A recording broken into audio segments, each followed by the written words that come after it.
Баршаңызға сәлем, каналыма қош келіпсіздер. Бүгін сіздермен көкөніс пен ет қосып жасалатын оңай әрі жеңіл салаттың рецептімен бөлісемін.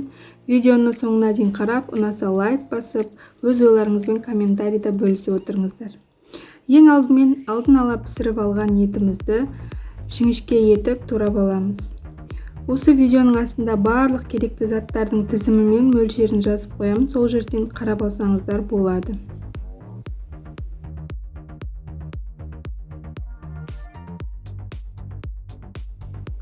Одан кейін қиярымызды ұзынша жіңішке етіп турап аламыз.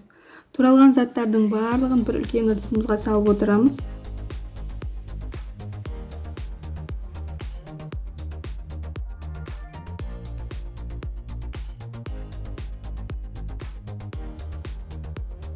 Келесі қызанақты да өзімізге ыңғайлы формада жіңішке етіп, видеода көрсетілгендей турап аламыз.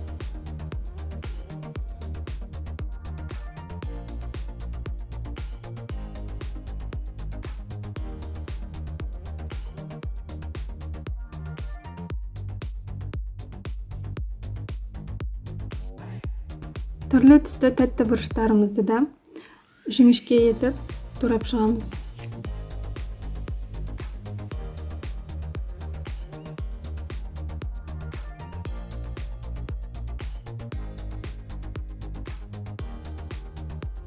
Одан кейін сарымсағымызды өте майда етіп турап аламыз.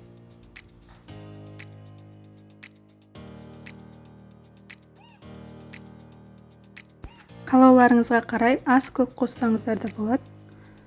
Мен азырақ ас көкті де турап жібердім.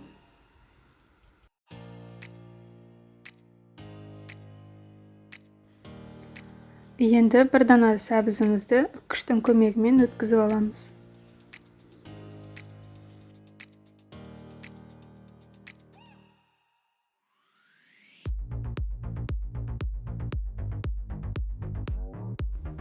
Дәміне қарай тұз, бұрыш және паприка саламыз.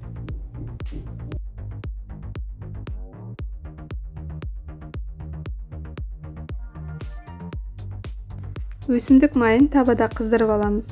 Майымыздың дәмі жақсы болу үшін осылай жарты пиязды салып, қызғанша күтеміз. Майымыз жақсылап қызғаннан кейін, қызып тұрған кезінде осылай салатымыздың үстіне құйып жібереміз де жақсылап араластырамыз.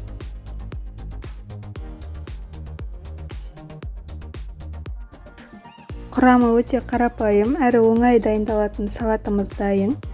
Міндетті түрде жасап көріңіздер. Сіздермен болған Нұргүл. Ас болсын!